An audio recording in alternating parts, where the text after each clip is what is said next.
Que le nom du Seigneur, en tout cas, soit béni. C'est un privilège pour moi de vous servir. Nous sommes dans le dernier dimanche du mois, puisqu'on va attaquer dans peu le mois de décembre. Et donc, avec ce premier week-end de convention. Et j'ai le privilège donc de conclure cet enseignement au sujet de la famille. Ça fait maintenant depuis le mois d'octobre que nous sommes en train de parler de la famille. Et vous savez quoi, je me suis fait la réflexion, j'aurais encore tellement à vous dire, parce qu'on pourrait encore traiter pendant un mois ou deux ce sujet sans s'en lasser, tellement il y a de choses que le Seigneur révèle dans sa parole. Allez, je vous invite à vous mettre debout pendant 30 secondes et on va élever nos mains vers le ciel. Alléluia, gloire à Dieu. Allez, on va faire un peu d'exercice, ça nous fait du bien. Élevons nos mains vers le Seigneur. Père, merci pour ta faveur, ta grâce et ta miséricorde. Je veux lier les ténèbres ce matin. Je veux lier les esprits diaboliques qui cherchent à voler ta semence. Je paralyse l'œuvre des démons et je brise ces chaînes qui cherchent à affaiblir tes fils et tes filles. Dans le nom de Jésus-Christ de Nazareth, je libère ton précieux sang sur chacun, chacune, sur tous ceux qui sont là et ceux qui sont connectés par Internet. Nous bénissons les internautes, que ce soit ici en Guyane qui nous suivent sur place, que ce soit en métropole, à Paris, à Toulouse ou d'ailleurs, de la francophonie. Seigneur, nous les bénissons. J'applique le sang de Jésus sur leur vie. Soyez couverts par la puissance de Dieu, que la grâce et la faveur de Dieu vous accompagnent jour après jour. Seigneur, merci parce que tu nous révèles ta parole, qu'à toi revienne la louange, l'adoration et la gloire. Au nom de Jésus, amen et amen. Alléluia. On peut donner une main d'acclamation au Seigneur et vous pouvez vous asseoir si vous en êtes capable. Gloire à Dieu. Eh bien, je voudrais conclure ce matin. Je ne peux pas tout traiter. On est limité par le temps. Je vais certainement continuer à pouvoir vous parler de la famille à travers des enseignements qu'on mettra en ligne et qui vous seront alors disponibles et que vous pourrez regarder et écouter à loisir. Amen. Et ainsi, vous pourrez donc avoir l'intégralité de cette série que je suis en train d'écrire au sujet de la famille et je veux vraiment vous en faire profiter. Alors, ce ne sera peut-être pas cette semaine tout de suite parce que le planning est chargé, mais dans les semaines à venir, on mettra en ligne et on vous préviendra. Voilà, je voudrais finir ce matin. J'ai déjà abordé ce sujet, je vous ai dit que je vous en parlerai. Je vous avais parlé du fait d'honorer ses parents. Alors, je voudrais voir de manière pratique et conclure cela aujourd'hui, comment le faire. Dans Éphésiens au chapitre 6, et au verset 2 à 3, il est dit « Honore ton père et ta mère ». C'est le premier commandement accompagné d'une promesse, afin que tu sois heureux et que tu vives longtemps sur la terre. C'est une promesse de Dieu. Encercle cela afin que tu sois heureux et que tu vives longtemps sur la terre. Dieu dit donc que si tu honores ton père, si tu honores ta mère, tu seras béni et tu vivras longtemps sur cette terre. Alors pourquoi Dieu nous a-t-il laissé ce commandement? Pourquoi nous l'a-t-il donné? C'est un des plus grands commandements, mes amis, qui précisément consiste à honorer son père et sa mère. Et c'est quelque chose aux yeux de Dieu qui est excessivement important. Alors laisse-moi te donner 3 raisons à cela. 3 raisons. Il y aurait certainement d'autres raisons à trouver, mais je vous donne 3 pistes. Le timing est limité. Premièrement, chaque parent a des défauts. Il n'existe aucun parent parfait, aucun père, aucune mère n'est parfait ou n'est parfaite sur cette terre. Vos parents sont imparfaits. Leurs parents, les parents de tes parents, sont imparfaits. Ils étaient imparfaits s'ils ne sont plus de ce monde. Si tu es un parent, tu as des défauts. Si tu es un papa, tu as des défauts. Si tu es une maman, tu as des défauts. Ça n'existe pas le parfait sur cette terre. Et cela nous donne aucune excuse, mes amis, de ne pas honorer notre père ou notre mère, de ne pas honorer, j'ai envie de dire, leur position. Même s'ils ont des défauts, tu dois honorer leur position. Retiens cela. Chaque parent a des défauts. Deuxièmement, je dois honorer mon père et ma mère parce que sans eux, je ne serais pas en vie. Je n'existerais pas, tout simplement. Ce n'est pas un scoop, alors je le sais bien, mais Dieu les a choisis pour être les outils pour te mettre au monde, pour t'engendrer, pour que tu sois manifesté sur cette terre. Alors que tes parents étaient bons ou qu'ils aient été mauvais, qu'ils aient été de bons parents ou de mauvais parents, qu'ils ont été des parents indifférents ou des parents attentionnés ou tout ce que tu veux, cela n'a aucune importance. Le fait que Dieu les a utilisés, cela m'amène à un troisième point, et c'est pour cela que je dois les honorer. Dieu a choisi leur ADN pour te rendre unique, absolument unique. L'ADN de ton père, l'ADN de ta mère, il a mélangé ces deux ADN, ces deux lignées d'ADN pour faire de toi quelqu'un d'unique. Dieu les a donc choisi cette chose. Le psaume 139 au verset 13 dit la chose suivante.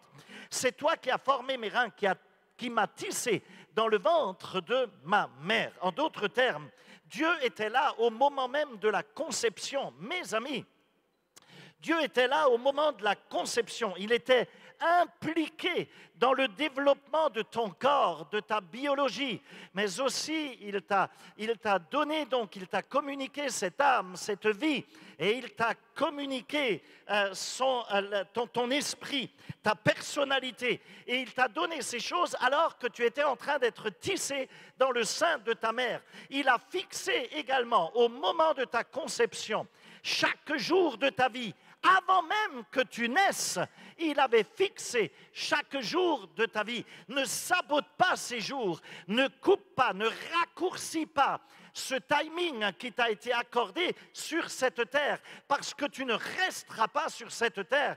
Tu n'es pas éternel. Un jour, tu quitteras, tu laisseras ce pyjama qu'est ton corps et tu quitteras cette terre. Donc Dieu avait un plan. Il a un plan pour toi, il a un plan pour chaque jour de ta vie. Et il avait un plan avant même que tu ne naisses. Il a déjà fixé un plan pour toi. Et c'est ce qui t'explique d'ailleurs que le pourquoi que l'avortement, par exemple, court-circuite la volonté de Dieu. Vous êtes avec moi ? L'avortement court-circuite la volonté de Dieu. Donc, je ne suis pas là pour prendre position pour ou contre, ce n'est même pas le sujet. Je dis simplement que la parole de Dieu montre que l'avortement court-circuite la volonté de Dieu. Parce qu'un embryon, donc avant de naître, c'est déjà une personne, c'est une personne. Et en tant que personne, Dieu a un plan pour toute ta vie avant même ta naissance. Alors, je l'ai déjà souvent dit, tu n'es pas un accident. Hello, vous êtes là? Tu n'es pas un accident. Il peut y avoir, oui, ça existe, il peut y avoir des parents qui sont accidentels. Oui, ça existe. C'est peut-être le cas dans le cadre d'un viol, ça peut être le cas dans le cadre d'une relation légère, d'une relation éphémère. Deux personnes couchent ensemble, il y a un bébé qui arrive. Ce sont deux parents accidentels. Mais laisse-moi te dire, il n'existe aucun bébé accidentel. S'il existe des parents accidentels, des enfants accidentels, ça n'existe pas. Il y a des parents illégitimes, mais il n'y a pas de bébé illégitime. Ça n'existe pas. Tes parents ne t'ont peut-être pas planifié, mais Dieu l'a fait, Dieu l'a permis et il est au contrôle. Est-ce que vous êtes là? Donne-lui gloire, s'il te plaît. Alors, laisse-moi te dire, tu te dis peut-être, mais pourquoi Dieu m'a-t-il donné tel ou tel parent? Pourquoi est-ce qu'il m'a donné ces parents-là? Tout simplement parce qu'il avait l'ADN exact pour te créer. Ce n'est pas compliqué. Il a trouvé l'ADN exact pour te créer. Deux autres personnes auraient pu s'assembler et tu ne serais pas en vie. Tu ne serais pas toi, tu ne serais pas la même personne. Tout simplement, ton père et ta mère avaient la structure d'ADN exacte, les chromosomes exacts pour te créer. Si tu avais d'autres parents, tu ne serais pas toi et tu n'existerais tout simplement pas. C'est ainsi. Alors comprends bien sûr que, je veux que tu comprennes cela, Dieu est plus intéressé à te créer qu'aux compétences parentales. Il a été intéressé à ce que tu sois, il a été intéressé à ce que tu sois engendré, à ce que tu sois créé, beaucoup plus qu'aux compétences qu'avaient tes parents, que pouvait avoir ton père ou ta mère. Tu sais, tes parents ont peut-être été de bons parents, tes parents ont peut-être été de mauvais parents, je n'en sais rien, ou peut-être même des parents terribles. Peut-être que tu avais un père alcoolique qui frappait maman à chaque fois qu'il rentrait à la maison. Tu étais témoin de ces choses. Tu as été peut-être même malmené à quelques reprises ou souvent, je n'en sais rien. Ils peuvent t'avoir fait du mal. Peut-être que tes parents t'ont beaucoup blessé. Je vais t'en parler, mais le fait est que tu n'aurais pas pu exister sans leur ADN. Il faut que tu réalises cela. Et Dieu a permis que cela arrive parce qu'il avait un plan et qu'il s'intéressait beaucoup plus à toi qu'aux compétences qu'avaient tes parents. Bien, alors tous, bien évidemment, ne sont pas des pères et des mères. Il y a des gens qui veulent être pères, qui veulent être mères, mais cela n'arrive pas. Malheureusement, il y a des fois de la stérilité, il y a des situations difficiles, etc. Il y a des gens dont les circonstances aussi n'ont tout simplement pas permis qu'ils deviennent pères ou mères. On n'est pas tous des pères et des mères, mais on a tous un père et une mère. Hello! Est-ce que vous êtes là? Sinon, on n'existerait pas. Et la Bible dit que nous devons honorer nos pères et nos mères. Amen. On doit honorer nos parents. Alors, honorer son père et sa mère. Il y a plusieurs sortes de mères, plusieurs sortes de pères. Il y a des mères et des pères biologiques. Hello. Et puis, il y a aussi les belles-mères. Vous les connaissez, les belles-mères, non? Et il y a les beaux-pères. Et il y a les mères ou les pères célibataires. Et puis, il y a des mères et des pères adoptifs. Vous savez, dans les familles qu'on recompose, etc., ou quand on adopte. Et puis, il y a les pères et les mères spirituels. Un leader, un pasteur, etc. Et puis, il y a... donc, vous avez compris cela. Il y a beaucoup de pères et de mères. Et la Bible nous demande de les honorer. Hello, vous êtes avec moi? OK. Et c'est pour cela que je veux qu'on réfléchisse très rapidement sur la façon dont je vais honorer ma mère et mon père durant le restant de ma vie. À chaque étape de ta vie, ta relation avec ton père et ta mère, bien évidemment, c'est une relation qui va changer, qui va évoluer. La vie, elle est faite de saisons. Dis avec moi, saisons. Ta vie, elle est faite de saisons, d'étapes. Et tu as d'abord une relation en tant qu'enfant, ensuite une autre relation en tant qu'adolescent, ensuite une autre relation en tant que jeune adulte, et enfin une autre relation plus tard, d'adulte à adulte avec tes parents. Alors, comment honorer tes parents à chaque étape? En tant qu'enfant, je fais vite, j'honore ma mère et mon père. Tout d'abord, en tant qu'enfant, j'honore ma mère et mon père, comme le demande la Bible, en leur obéissant. Les enfants, vous honorez vos parents en leur obéissance. Cela paraît évident, mais c'est ce que dit la Bible. J'honore j'honore ma mère et mon père en lui et en leur obéissant. Tu le fais en faisant ce qu'ils te demandent. Tu obéis tout simplement. C'est là que tu apprends la discipline, la vie, le fait de marcher droit, etc. C'est le tuteur à quelque part de ta vie. Donc, tu dois le faire, tu dois obéir. Je m'adresse aux enfants. Vous devez obéir à vos parents de manière volontaire. Obéis de tout ton cœur. Fais-le joyeusement et surtout, fais-le immédiatement. Ça t'évitera peut-être une correction et tu réjouiras le cœur de ton père et de ta mère. Donc, c'est quelque chose qu'on doit apprendre. Et normalement, j'ai envie de dire que c'est là l'apprentissage de ce qu'on apprend, l'obéissance immédiate, le fait de marcher droit. Donc, lorsqu'à travers ton obéissance, tu honores ton père et ta mère, écoute ce que je vais te dire, cela honore Dieu. Cela honore Dieu, cela met les bases du discipulat dans ton cœur. Dans Éphésiens 6, au verset 1er, il est dit « Enfants, obéissez à vos parents, car cela est juste. » Car cela est juste. Tu peux encercler le mot « car cela est juste ». Même si tu es un papa, une maman, tu peux le montrer à tes enfants et les enseigner. Et cela est juste parce qu'à ce stade, nos parents sont, pour nous, en tant qu'enfants, à ce moment-là, une figure d'autorité qui veille sur notre vie. Les parents protègent leurs enfants. C'est une autorité sur la vie de l'enfant. On a donc, en tant que parents, la responsabilité d'enseigner, de corriger, d'aimer, d'accompagner dans la croissance, etc. et de faire grandir dans le droit chemin nos enfants.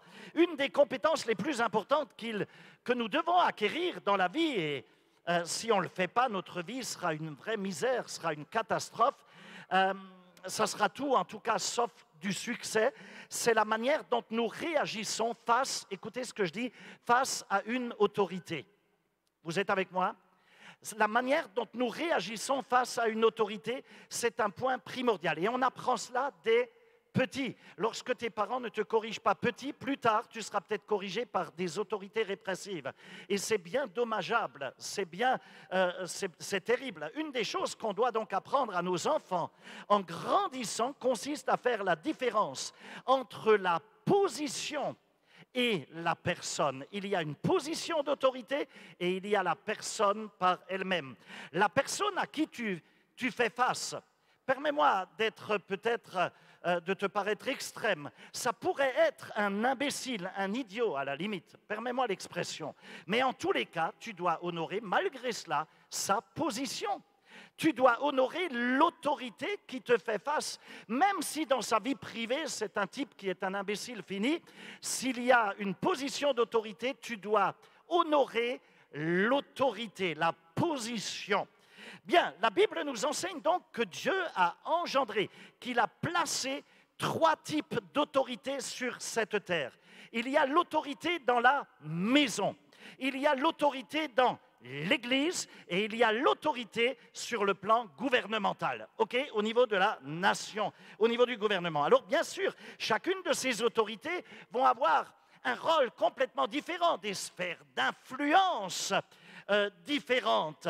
Mais un enfant qui grandit en pensant que personne n'a jamais rien à me dire, j'en ai que faire, etc., ben, laisse-moi te dire, si tu réagis comme ça plus tard dans ta vie, tu ne garderas pas ton job bien longtemps. Tu vas vite être renvoyé, tu vas vite parce qu'on ne pourra pas travailler avec toi tout simplement. Parce que comme tu le sais, il arrive souvent qu'il nous faut apprendre à faire des choses qu'on n'a pas envie de faire, n'est-ce pas? Et des choses qu'on ne veut pas faire, mais parce que quelqu'un qui est en position d'autorité, un parent, plus tard un professeur, plus tard un patron, un employeur, un manager ou autre, te le demande. Et parce qu'il te le demande, parce qu'il est en position d'autorité, tu vas le faire. Alors j'honore donc ma mère et mon père en tant qu'enfant, comme je dois le faire. Maintenant, que se passe-t-il lorsque je deviens adolescent, très vite, en tant qu'ado? Est-ce qu'il y a des adolescents au milieu de nous ce matin? Alléluia, il y en a certainement également devant leur écran et qui sont connectés. Bien. Eh bien, en tant qu'adolescent, j'ai dépassé le stade de l'apprentissage de l'obéissance. Maintenant, j'honore mes parents. Comment cela? En les respectant. Dis avec moi, en les respectant. Et ça, c'est un problème dans nos nations actuellement. Il y a un réel manque de respect. Quand tu rentres dans un but, il y a une personne âgée, dans un bus, pardon, dans un transport en commun, il y a une personne âgée, les cheveux blancs qui rentrent, les jeunes se moquent d'elle, prennent la place, s'assiedent, etc. C'est un manque de respect, c'est un manque d'honneur, mais c'est également une réalité à la maison. Il est inconcevable qu'un adolescent dise à 18 ans, je claque la porte, je me casse, j'en ai rien. J'ose pas dire les gros mots qui peuvent accompagner de tels comportementaux. Non, en tant qu'adolescent, tu dois apprendre à respecter. Le livre du Lévitique, un enfant apprend à obéir, mais un adolescent apprends à respecter. Et c'est ainsi que tu honores Dieu et que tu honores tes parents. Regarde, dans le Lévitique au chapitre 19, verset 3, il est dit « Chacun de vous traitera sa mère et son père avec déférence, donc avec respect, avec reconnaissance. Et l'Épître aux Hébreux, au chapitre 12, dans la première partie du verset 9, Hébreux 12, 9 au départ, il est écrit: d'ailleurs, puisque nos pères terrestres nous ont corrigés et que nous les avons respectés. Le fait de les respecter, mes amis, ça ne signifie pas que vous ne voyez pas leurs faiblesses. Tes parents peuvent avoir des faiblesses. Tes parents peuvent peut-être avoir des zones d'ombre, ne pas être corrects à bien des égards, etc. Mais en vérité, en grandissant, il te devient de plus en plus évident que tes parents, bien évidemment, sont des personnes imparfaites, soit, mais toi aussi tu es imparfait. Tu grandis et tu te rends compte que tu es imparfait, tu es loin d'être parfait. Quand tu deviens adolescent, quand tu commences déjà dans la préadolescence, à 10, 12, 13 ans, et ensuite dans l'adolescence, 14, 15, 16, 17, 18, jusqu'à ce que tu deviens jeune adulte ensuite, lorsque tu es ado, bien sûr que tu vois les défauts de tes parents, mais tu dois les respecter en dépit de leurs défauts.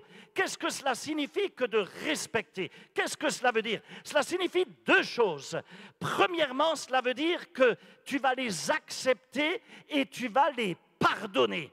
Tu vas les pardonner et les accepter. Accepter et pardonner, ça fait partie de l'honneur et du respect. Tes parents ne sont pas parfaits, tu ne l'es pas non plus.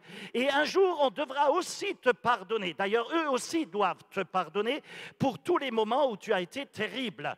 Donc, pardonner, n'est-ce pas, et accepter fait partie de l'honneur. Accepter tes parents, qu'ils soient bons, qu'ils soient mauvais, peu importe comment, dans quelle catégorie tu vas les classer. Et aussi, je voudrais que tu réalises que Dieu te les a donnés. Ce sont tes parents. Donc, tu dois les accepter. Tu dis peut-être, ouais, mais c'est dur d'accepter mes parents, mais etc., etc. Peut-être que tu râles, tu tapes des pieds, tu dis, ouais, je n'ai pas le choix, c'est mes parents, j'en ai marre, etc. Mais laisse-moi te dire qu'eux aussi n'ont pas d'autre choix que de te supporter, mon ami. Hello, il y a des ados ici, mais tes parents n'ont pas le choix non plus que de te supporter. Ah, tu as du mal à supporter tes parents, mais eux aussi, peut-être qu'ils ont du mal à te supporter, à moins que tu aies été adopté et que tu sois un des rares cas à avoir été choisi pour être leur enfant. Si tu viens de naître dans la famille, ils n'ont pas eu le choix avec ce qu'ils recevaient. Hé, vous êtes là? Tu es sorti du ventre de ta mère, tu as commencé à crier. Wouah! Dans la salle d'accouchement déjà. Et ils n'ont pas eu d'autre choix que de t'accepter. OK? Et pense juste à cela un instant. Mais bien sûr, respecter, avoir du respect, ça signifie donc pardonner. Tu dois pardonner à tes parents. Tu dois les pardonner au niveau de leurs faiblesses, au niveau de leurs fautes, au niveau du fait qu'ils ne sont pas parfaits. Pourquoi? Parce que tu te rendras très vite compte que toi aussi, jeune homme, jeune fille, tu as besoin de beaucoup de pardon dans ta propre vie. Tu es loin d'être parfait ou parfaite. Donc, on honore nos parents en devenant adolescents. On honore nos parents en obéissant quand on est petit. Et c'est là qu'on se prend des petites tapes, etc., des corrections. On apprend à obéir. Ensuite, on apprend à les respecter et on les honore ainsi.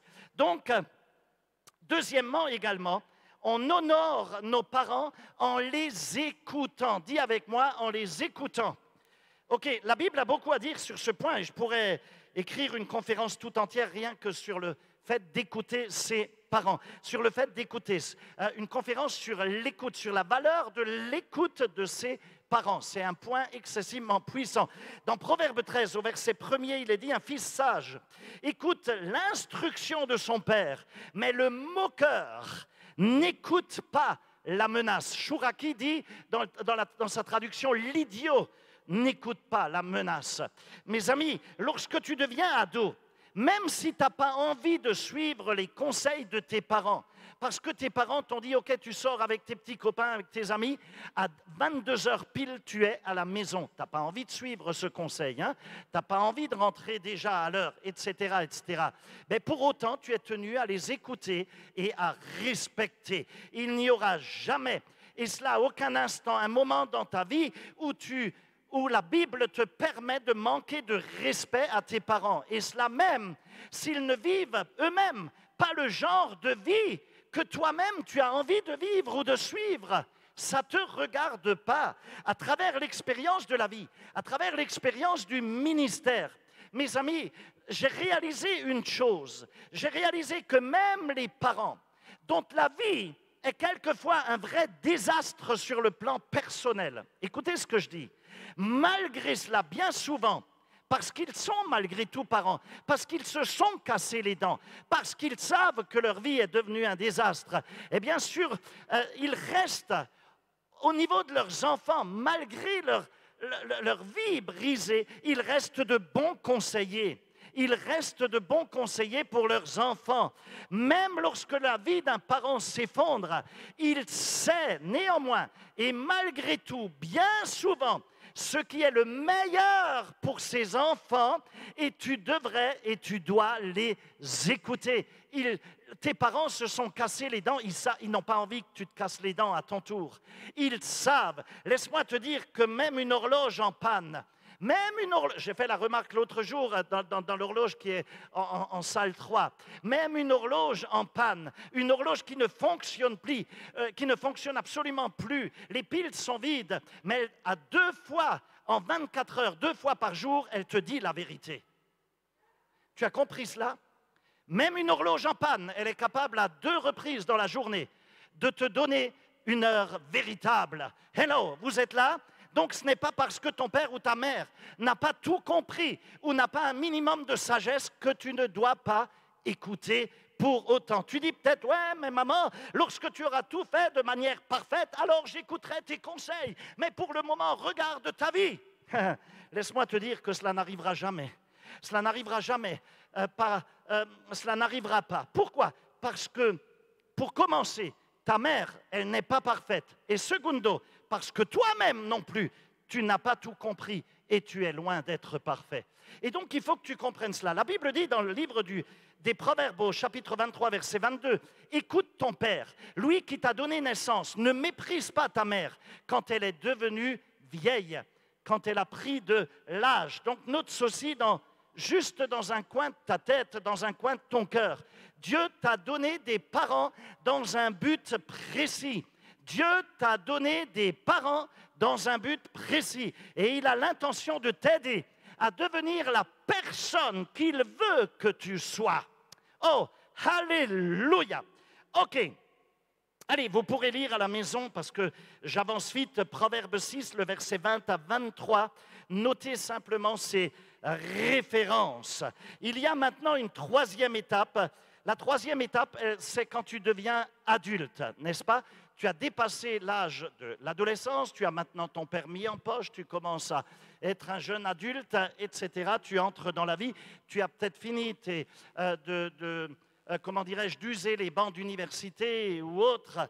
En tant qu'adulte, là aussi, eh bien, j'honore mes parents. En tant qu'adulte, je dois honorer mes parents de 2 façons précises. Comment est-ce que je vais les honorer? Alors, petit en obéissant, adolescent en les respectant, et en tant qu'adulte, je les honore comment? Je les honore en les appréciant.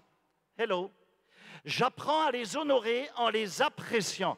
Et c'est ce que nous dit le livre du Proverbe au chapitre 23 et au verset 22e. Il est écrit, « Écoute ton père, lui qui t'a donné naissance. Ne méprise pas ta mère quand elle est devenue vieille. » Encercle cela. Ne méprise pas ta mère lorsqu'elle commence à avoir les cheveux blancs. OK. Alors, que dois-je apprécier chez mes parents? Il y a 1000 choses que tu peux apprécier. Mais laisse-moi juste te montrer 2 choses. On n'a pas le temps pour plus. Laisse-moi te montrer 2 choses. 2 choses que tu peux apprécier chez tes parents, peu importe qui ils sont ou ce qu'ils ont fait. Premièrement, apprécie leurs efforts. Tu peux apprécier leurs efforts. Être parent, c'est quelque chose qui n'est pas facile. C'est plutôt quelque chose qu'on pourrait qualifier de difficile parce qu'être parent, ça prend du temps et c'est exigeant. Est-ce que tu as déjà pensé, jeune homme, jeune fille, est-ce que tu as déjà pensé à quel point la vie de tes parents aurait été beaucoup plus facile si tu n'avais pas été là? Franchement, ils auraient pu se payer des vacances bien souvent. Hein? Est-ce que tu as pensé, regarde mes cernes, regarde les cernes de mon épouse. Non, il n'y a pas de cernes, on se met de la crème, alléluia, gloire à Dieu. Tu pourras voir les années de crise qu'on a pu traverser dans nos vies, souvent à cause des enfants. Vous êtes là, il y a des parents qui m'entendent là ce matin? Je vous dis la vérité. Lorsque j'ai fait des bêtises de toutes sortes durant mon enfance ou durant mon adolescence, ça donnait des cheveux gris à ma mère, à mon père. Mes amis, ce n'était pas facile. Ça leur a donné quelques rides de plus. Et je sais que j'ai dû créer une énorme quantité de stress par moment dans leur vie. Bien évidemment, quand tu as... Écoute. Allez, je te pose une question. Quand, pour la dernière fois, as-tu remercié tes parents de t'avoir supporté? Quand est-ce que tu l'as fait? Quand? Et qui d'autre t'aurait supporté qu'eux? Non, mais je suis sérieux. Lorsque tu étais qu'un petit morveux et qu'ils t'ont donné de la nourriture, et puis toi, tu étais là et tu as tout recraché. Et punaise, ils venaient de changer la chemise, et puis lorsqu'ils t'ont pris pour l'euro et que tu as tout vomi sur eux, etc. Et non, mais attends, ils t'ont donné un lit pour dormir, ils t'ont donné un lieu pour te sécuriser.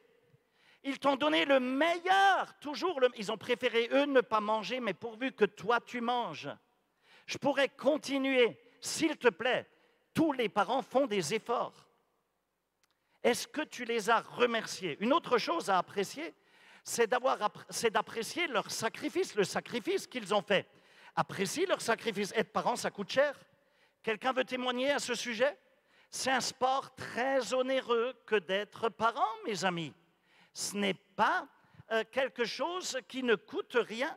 Lorsque les couples s'unissent et qu'ils choisissent d'avoir, après leur mariage, quand ils choisissent après d'avoir un enfant, ils prennent cette décision de manière totalement désintéressée, de manière volontaire. Et ils vont dépenser pour toi beaucoup d'argent. Ils auraient pu garder toutes ces choses pour eux-mêmes. Une maman, elle va avoir des vergitures, elle va devoir s'acheter des crèmes pour que le ventre revienne à sa place, etc. Ce sont des efforts considérables. Accoucher, mes amis.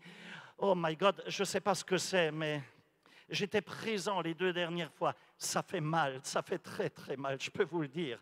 J'en ai pleuré en salle d'accouchement. Waouh! Je ne sais pas si je l'aurais supporté moi-même. Bon, ça c'est une autre affaire. OK. Mais c'est juste pour te dire que c'est une décision désintéressée que d'être parent. Parce que tu vas devoir supporter beaucoup de chagrin et ça va aussi te coûter, même financièrement. Mais en contrepartie, merci Seigneur, nos enfants sont une récompense. Alléluia. Nos enfants sont une récompense. Mais pense-y. Qu'aurais-tu... Pense à cela. Sans enfants, qu'est-ce que tu pourrais te permettre? Et avec des enfants, ton budget, il est complètement différent et tout change. Tu es d'accord avec ça? Tu comprends ce que je veux dire? OK? Qu'est-ce que tu aurais pu te permettre? Une plus belle maison? Une autre voiture? Quoi? Je ne sais pas. Non, tes parents ont investi sur toi. Et même si des fois tu es difficile, des fois rebelle, ils investissent sur toi. Ils investissent sur toi. Ils choisissent les meilleurs médecins, même quand ce n'est pas remboursé par la Sécu. Ils vont encore y aller, ils vont faire l'effort. Ils veulent le meilleur pour toi. Cela me rappelle quelque peu les 4 étapes de la vie d'un homme. Vous savez, les 4 étapes dans la vie d'un homme, pour commencer, quand tu es tout petit, tu connais ça, non? On est dans la bonne période. Quand tu es tout petit, tu crois au Père Noël. Oui ou non? C'est pas vrai? Et puis un peu plus tard, tu ne crois plus au Père Noël. Et ensuite arrive le temps où tu joues le rôle du Père Noël. Et enfin, quand tu es vieux, tu finis par ressembler même au Père Noël. Ça, c'est les étapes de la vie d'un homme. OK? La Bible dit dans Proverbe 23 au verset 25 que ton père et ta mère se réjouissent de celle qui t'a mis au monde, que celle qui t'a mis au monde soit dans l'allégresse que ton père et ta mère se réjouissent, que ta maman soit dans l'allégresse. Oh, alléluia! Mes amis, malheureusement, notre culture, vous savez, notre culture bien trempée, bien occidentale, bien française, celle dans laquelle on vit, elle fait partie d'une des seules cultures où on ne respecte pas correctement nos aînés. Si tu vas en Afrique, tu verras que les aînés, on les appelle les vieux, mais ce n'est pas une marque de désobligeance, ce n'est pas une mauvaise, c'est une marque de très grand respect. En Asie, on respecte les personnes âgées. Dans nos pays, mes amis, on a oublié cela. Aujourd'hui, nos aînés, on les dégage, on les tue, on les entasse dans des EHPAD, on ne s'en occupe plus, on les laisse mourir. Bon, bref, il y a plein de cultures, n'est-ce pas, dans toutes les autres cultures, qu'elles soient asiatiques, que ce soit la culture du Moyen-Orient, que ce soit la culture africaine. Plus tu vieillis, plus tu prends de l'âge et plus tu vas être respecté. Plus tu vieillis, plus les gens t'apprécient, ils apprécient ta sagesse, plus ils vont chérir ta sagesse. J'ai récemment lu un article qui disait clairement que, et ça m'a choqué, hein, écoutez, je vous le partage, cet article disait clairement que les populations qui vivent le plus longtemps, qui vivent le plus vieux sur cette terre, ce sont les Juifs et les Asiatiques. Mais c'est impressionnant.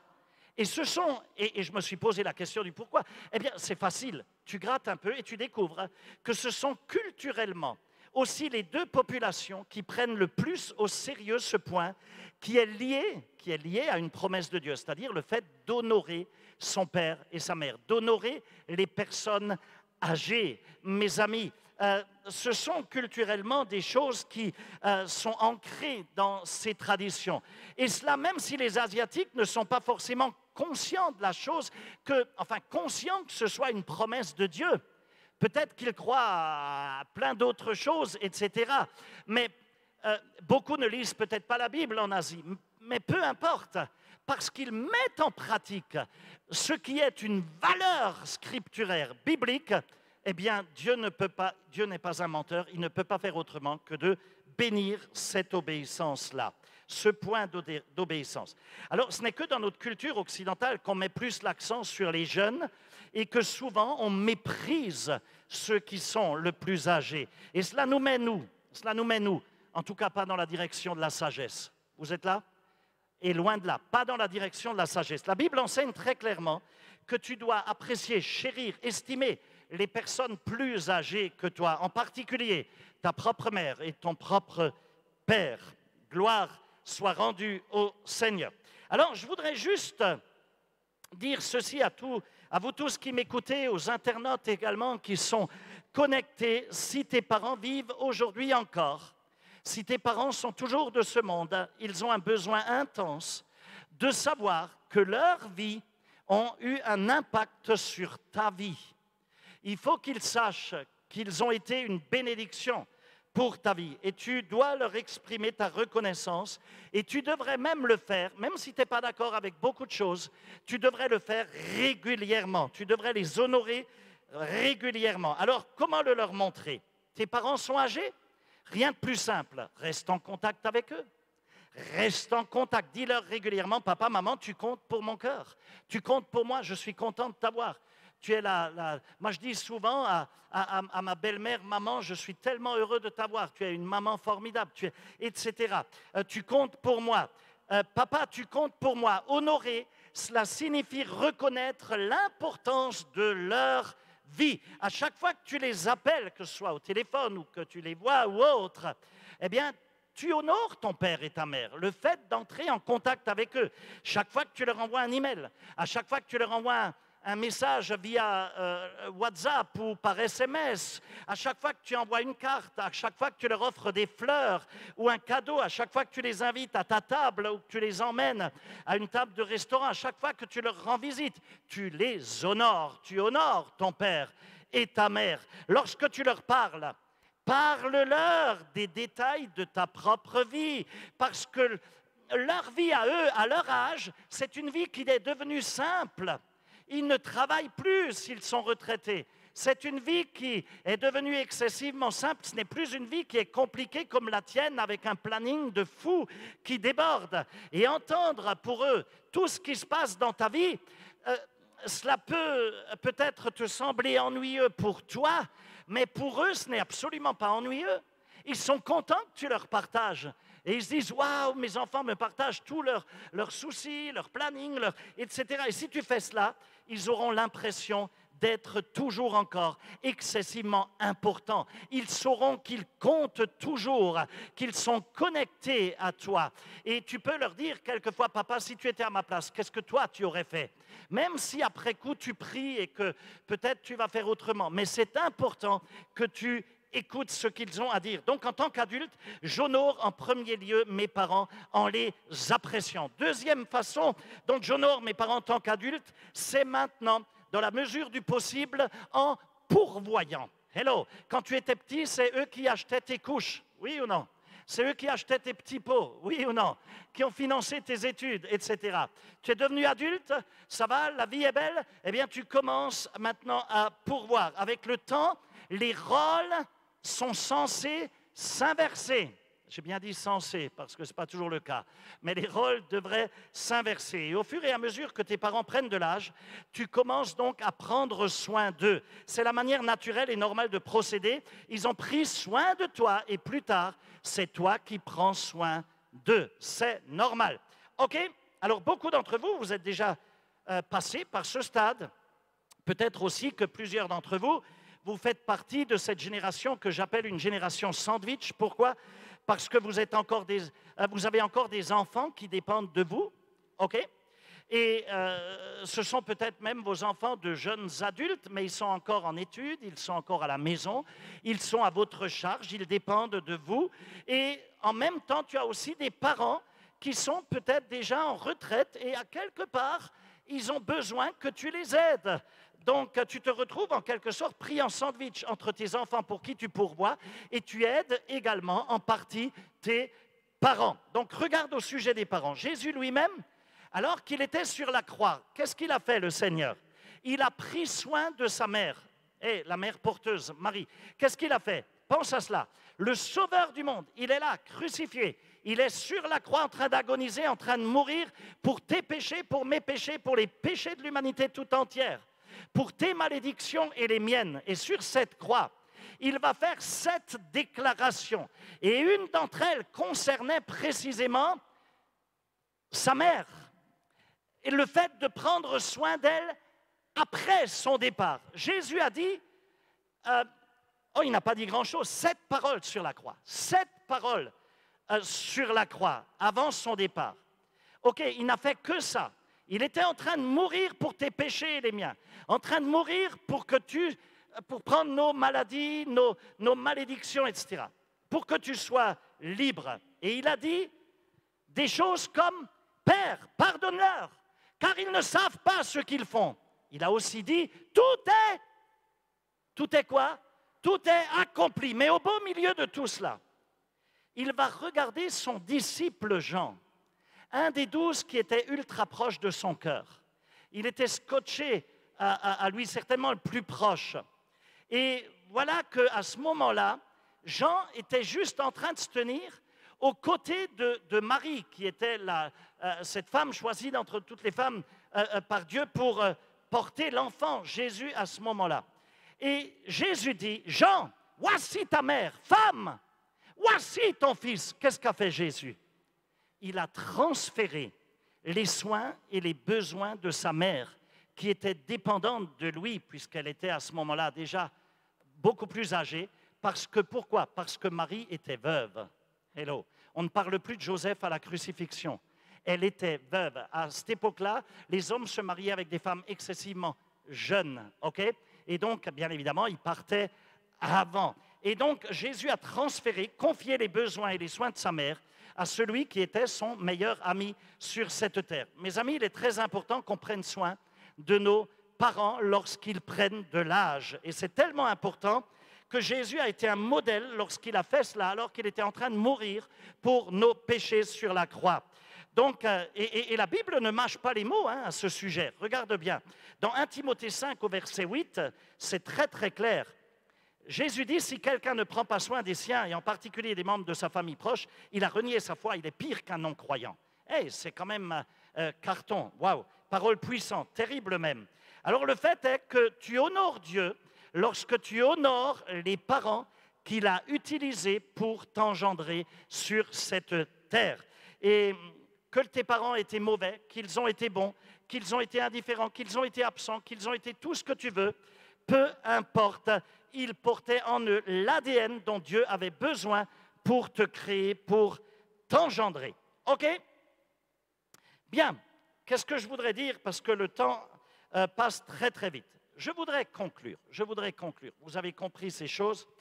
Je voudrais conclure en disant un mot spécial à ceux d'entre vous qui ont des parents qui vous ont peut-être profondément blessés. Je suis vraiment désolé si c'est le cas. C'est possible. Peut-être qu'ils vous ont fait du mal physiquement. Ils vous ont peut-être violenté et ce n'était pas juste. Ils vous ont peut-être corrigé, frappé, alors que vous n'étiez pas en cause, alors que c'était quelqu'un d'autre qui méritait la correction. Peut-être que vous avez été abusé pour l'une ou l'autre, ou l'un ou l'autre. Il y a aussi des petits garçons qui se font abuser. Il y a des enfants qui connaissent l'inceste. Peut-être que cela a commencé à cause de l'alcool, à cause d'une addiction à la drogue, à cause de, je ne sais pas, et ses parents sont devenus violents. Peut-être qu'ils t'ont blessé, pas que tabassé physiquement, mais peut-être aussi blessé émotionnellement. Que sais-je? La Bible, écoutez, je vais être très clair, elle promet des jugements excessivement sévères quant à la maltraitance et à la négligence des enfants. Est-ce que vous êtes là? La Bible corrige de manière sévère quant à la maltraitance et à la négligence des enfants. En vérité, Jésus dit juste ceci. C'est d'ailleurs une des choses les plus fortes qu'il n'a jamais dites par ailleurs. Il a dit, dans Matthieu 18 au verset 6, « Mais si quelqu'un fait trébucher un seul de ces petits qui croient en moi, il vaudrait mieux pour lui qu'on suspende à son cou une meule de moulin et qu'on le jette au fond de la mer. » C'est excessivement grave. C'est aussi sérieux que cela. Maintenant, qu'est-ce que Dieu attend de toi si tes parents t'ont fait du mal? Eh bien, Dieu ne te demande pas de le nier. Il ne te demande pas de l'oublier. Tu ne peux pas. Tu ne peux pas faire un déni sur ces choses. Tu as été tabassé, tu as été maltraité, certes. Et Dieu ne te demande pas non plus de le réprimer. Il ne te demande même pas de l'excuser. Il ne te demande pas non plus de l'ignorer ou de le rejeter comme si c'était quelque chose de pas important. Non, c'est important. Et cela a laissé des marques dans ta vie. Et tu as besoin de beaucoup de guérison et peut-être même de délivrance aujourd'hui. Et Dieu ne veut pas que tu fasses semblant face à cela. Mais il veut que tu fasses face, que tu renverses ce défi, que tu avances. Dieu veut que tu puisses continuer à avancer et non pas rester dans une situation de victime. Tu vas rentrer dans une phase de guérison et devenir une ex-victime, mais pas rester victime. Certains d'entre vous, peut-être même que vous êtes plus nombreux qu'on puisse le penser, peut-être que vous avez sans aucun doute un grand nombre de choses à régler avec une maman, avec un papa, ou même avec les deux, avec vos parents, je ne sais pas, il est possible que tu réagisses encore à la douleur. Il suffit de parler de ton père, ta mère, tu réagis, et à cause de cette blessure, il est très important que tu comprennes quelque chose là. Qu'est-ce qu'il est important de comprendre? À cause de la blessure de tes parents, il est possible que ça a eu un tel impact sur ta vie qu'aujourd'hui ta vie est déséquilibrée et tu te venges, tu t'en prends à ton mari ou à ta femme à cause de cela. Ou peut-être même que tu tabasses tes enfants parce que toi-même tu avais eu ce modèle. Tu n'es pas guéri. Et donc, je veux que tu comprennes qu'il y a quelque chose là. Ce n'est pas juste. Ce n'est pas de la faute de ton mari, de ta femme ou de tes enfants. Je veux que tu réalises cela. Mais parce que tu n'as pas totalement fait face à la situation, Peut-être que tu n'en as même pas encore parlé avec Dieu. Automatiquement, si tu ne règles pas ce problème dans ton propre cœur, à ce moment-là, tu vas finir par t'en prendre à ceux qui t'entourent. Tu vas finir par exploser sur ceux qui t'entourent. Si tu es toujours en colère contre tes parents, contre ta mère, contre ton père, cela pour quelque chose qu'ils t'ont fait il y a des années et des années, pour quelque chose qu'ils ont pu dire peut-être. Laisse-moi te dire, si tu restes en colère, c'est complètement débile, c'est idiot. Pourquoi est-ce que je dis cela? Parce que dans un tel cas, eh bien, tu te laisses aujourd'hui encore contrôler au niveau de tes émotions par ces blessures qui datent d'il y a des années. Tu n'es toujours pas délivré, tu es toujours encore lié. Peut-être même qu'ils sont déjà morts, tes parents. Peut-être qu'ils sont enterrés à quelque part dans un cimetière. Et peut-être qu'alors qu'ils sont à 2 mètres sous terre, tu leur permets de continuer à contrôler ta vie parce que tu leur as jamais pardonné, parce que tu leur en veux encore, parce que tu te venges encore, parce que tu ne règles pas ce problème dans ton cœur. Et tu fais souffrir d'autres à cause de cela. Et c'est eux, à 2 mètres sous terre, qui continuent à te contrôler. Alors tu dis des choses du style « Ah ouais, mon père m'a toujours dit que j'arriverai jamais, que je suis un nul. Je vais lui prouver, moi, à mon père. Il va le voir que je ne suis pas un nul. » Et puis tu fais souffrir beaucoup de monde autour de toi et tu te venges. C'est du n'importe quoi. Peut-être qu'ils sont déjà plus de ce monde et tu continues à réagir de la sorte. Il faut que tu te libères de cette colère qui est au plus profond de ton cœur. Parce que si tu ne traites pas ce point de manière radicale, ce qui est au fond de toi, ça finira par te ronger, ça finira par amener un stress absolument terrible et surtout, ça va ruiner tes relations. Il faut que tu te libères de cela. Il faut peut-être même qu'un démon soit chassé. OK, mes amis, ce que je vous partage là, c'est quelque chose qui demande du courage. Je voulais finir sur cette note parce que cela te permet de guérir dans ta famille, dans ta vie. Il faut du courage pour faire la paix avec ses parents dans certains cas. Il faut du courage pour les pardonner dans certains cas lorsque cela a été violent, lorsqu'il y a eu de l'inceste, lorsqu'il y a eu des choses terribles. Mais de grâce, arrête de te cacher. Arrête de jeter la faute sur les autres. Arrête de chercher des boucs émissaires. Arrête de courir la tête dans le guidon. Arrête de t'excuser pour tout. Arrête de t'excuser pour tout. Arrête de te justifier pour tout. Tes colères, les autres, ne les méritent pas de les supporter. S'il te plaît. Et pour cela, il faut que tu fasses vraiment le point. Fais face à ces problèmes. Et surtout, sois honnête avec toi-même, juste avec toi-même. Donc, honore tes parents en étant honnête avec eux et honore tes parents en étant honnête avec toi-même également et en réglant les problèmes. Et ce n'est pas parce qu'il y a eu tout cela que tu ne dois pas les honorer. Ils ont été choisis pour que tu sois. Sans eux, tu ne serais pas. Alors, ce que tu peux faire, c'est, dans un tel cas, c'est peut-être d'aller les voir et leur dire quelque chose du style « Maman, papa,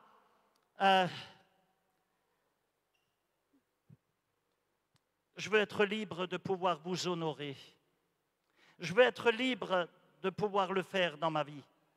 Mais tant qu'on n'aura pas fait face ensemble à cette douleur que j'ai vécue, je me sens comme bloqué. » Et là, tu parles de ta douleur.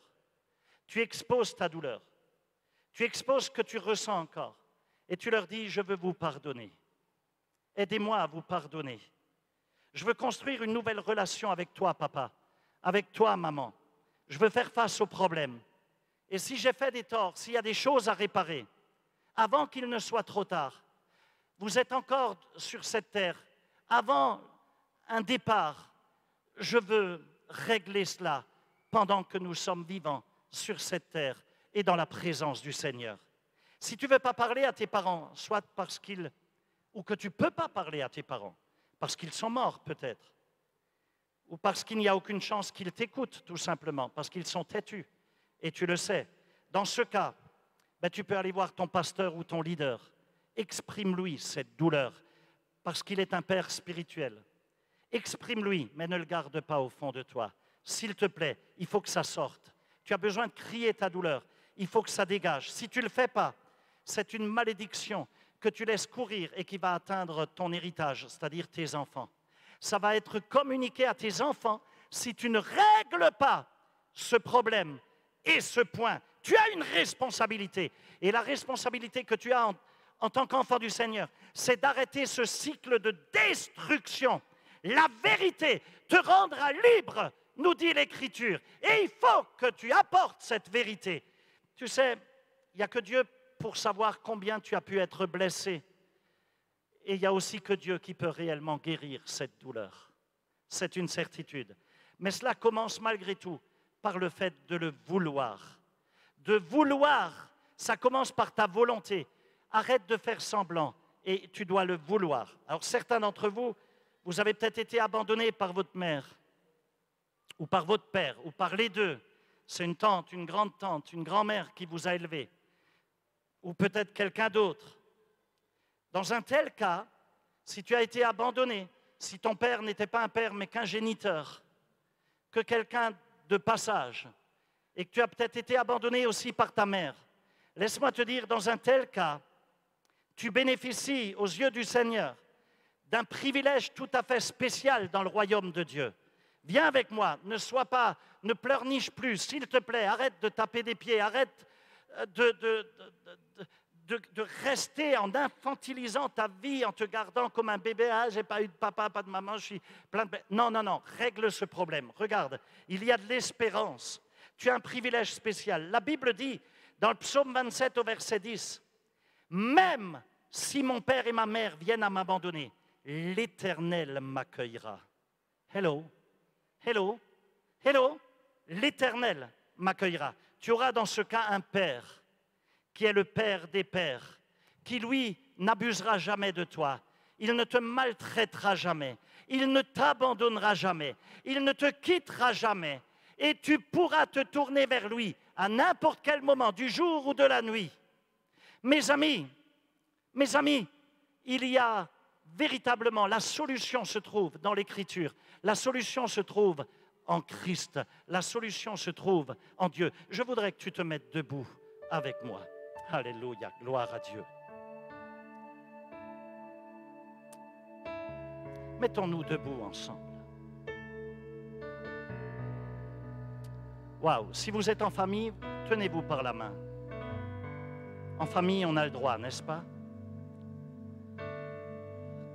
Autrement, on observe les gestes de distance, de distanciation.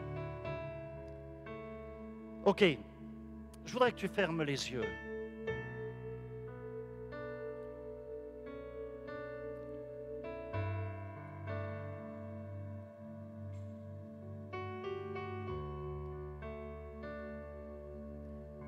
Ferme les yeux. Oh Dieu, Père, au nom de Jésus, aucun d'entre nous n'a eu de maman ou de papa parfait. Mais nous voulons honorer nos mères et nos pères parce que nous avons saisi et compris que tu les as choisis pour créer chacun d'entre nous. Nos mères ont tellement souffert, elles nous ont accouchés. Et merci de ce qu'elles ne nous ont pas avortés. Nous sommes ici, Père, bien vivants sur cette terre, parce qu'elles ont accepté de souffrir pour nous avoir. Et aussi, je veux te prier, Père, pour ceux qui ont perdu leur mère ou leur père, ou les deux. Je veux que tu les réconfortes, que tu les fortifies, que tu les guéris de cette blessure dans leur cœur. Ou encore pour les mères et les pères qui ont perdu un enfant à cause d'une fausse couche ou à cause d'un décès. S'il te plaît, je te prie de les réconforter, de les fortifier, de les guérir dans leur cœur. Je te prie aussi pour les belles-mères et les beaux-pères. Je te prie également pour ceux, Père, dans le nom de Jésus, qui ont été adoptés et qui, parce que cela ne s'est pas bien passé, ont pu avoir le cœur brisé. Et je te prie aussi pour les mamans et les papas, pour les pères et les mères qui ont rompu leur relation avec leurs enfants. Je veux te prier ce matin, Père, pour celles et ceux qui ont été blessés par un enfant, car cela existe également. Je te prie de réconforter ces cœurs de père, ces cœurs de mère, ces mamans, ces papas. Réconforte aussi tous ceux qui voulaient être père ou mère, mais qui n'ont pas pu l'être. Réconforte ceux et celles qui luttent encore aujourd'hui contre l'infertilité. Prends-les dans tes bras, Seigneur. Donne-leur ton réconfort aujourd'hui, ce matin même. Et en même temps, tu as dit, réjouissez-vous avec celles qui se réjouissent. Alors nous célébrons et nous nous réjouissons avec celles qui ont donné naissance,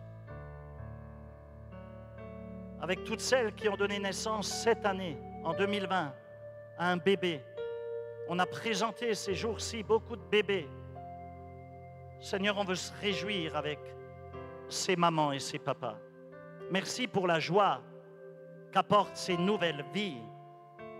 Je veux célébrer ce matin aussi, Père, dans le nom de Jésus, avec ceux qui ont adopté des enfants au sein de leur couple, au sein de leur foyer, ceux qui ont aussi accueilli gracieusement, gratuitement et avec amour des enfants en tant que famille d'accueil, des enfants qui ont besoin d'un foyer d'amour. Père, merci pour ces hommes et ces femmes. Je veux aussi te remercier pour les grands-mères et les grands-pères qui ont accueilli des petits-enfants cette année. Seigneur, dans le nom de Jésus, oh Père, je veux aussi te prier pour les femmes qui portent de précieux bébés dans leur sein en ce moment même, pour toutes celles qui sont enceintes. Je te demande de leur accorder d'avoir une grossesse en pleine santé et un accouchement en toute sécurité. Dans le nom de Jésus, Père, je te remercie dans le nom de Jésus pour nos papas, nos mamans, pour nos pères et mères. Cela à chaque étape de notre vie. Et je veux aussi te prier pour les familles de notre Église. Seigneur, je te remercie pour tous ceux qui prient pour moi, pour mon épouse, pour nos enfants, pour notre famille. Je veux vous bénir si vous priez pour nous.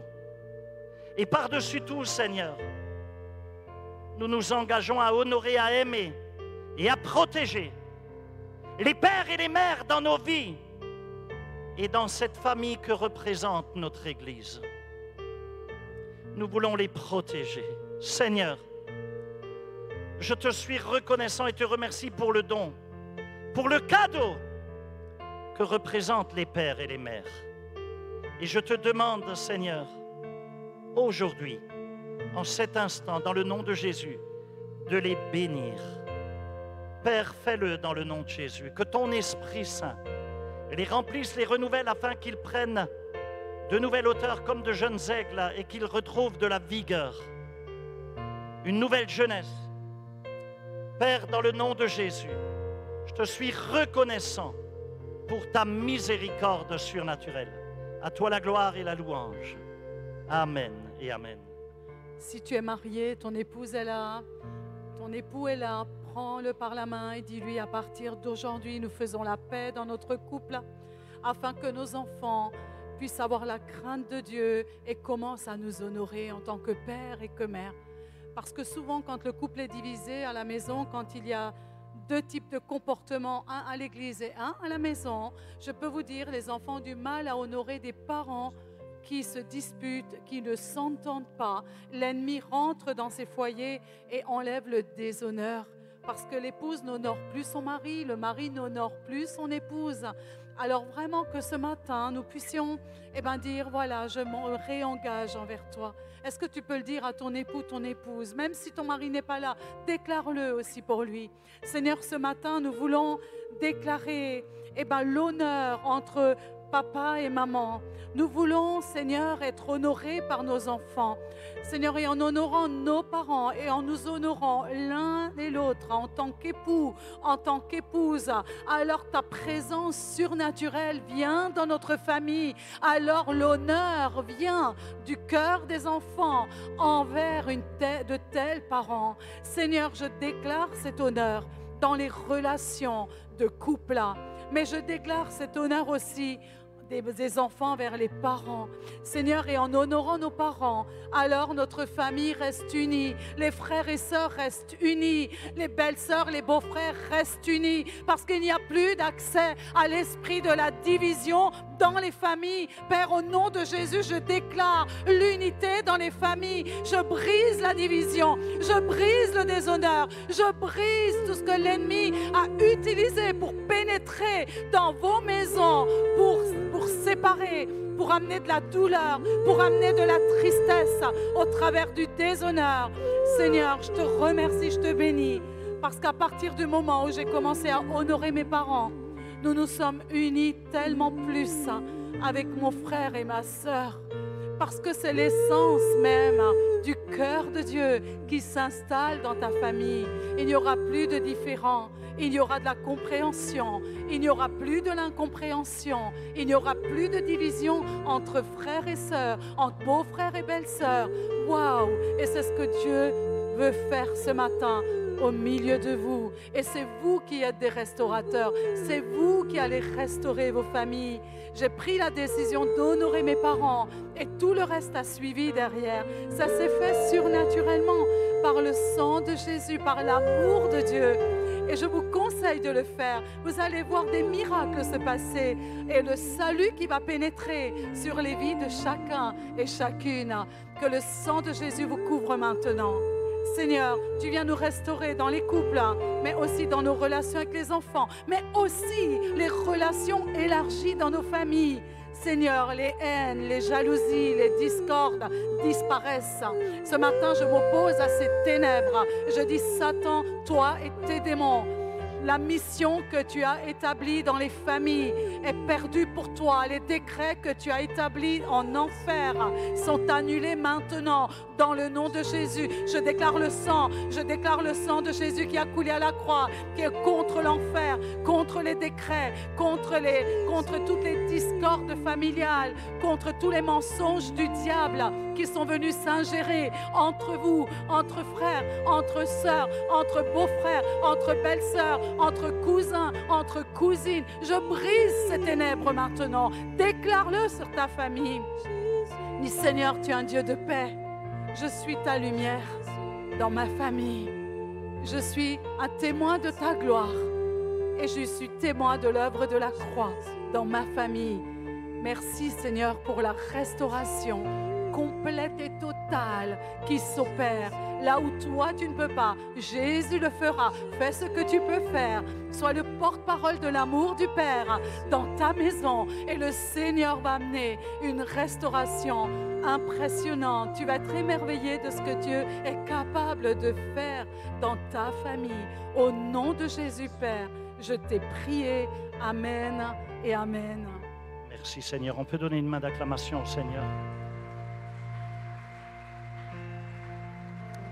Tous ceux qui sont là peut-être pour la première fois et vous avez besoin de faire un pas avec Dieu, vous avez besoin de rencontrer le Seigneur, vous avez besoin de tisser une relation, non pas d'avoir une religion, mais une relation de cœur à cœur avec Dieu. Je voudrais simplement vous demander de vous avancer, je veux qu'on prie pour vous. Allez, vous pouvez vous avancer, peut-être c'est une des premières fois que vous êtes là, mais vous avez besoin de faire ce pas. Venez, je vais demander à Olivier, à Cédric également, de bien vouloir me rejoindre, vous êtes juste devant moi. Et je vais demander également à Pasteur Julie de bien vouloir venir. Venez sur l'estrade, je vous prie. Vous allez faire le ministère et vous allez prier avec ces bien-aimés et les conduire à Christ. Venez, approchez-vous tous ceux qui ont besoin de faire la paix avec Dieu.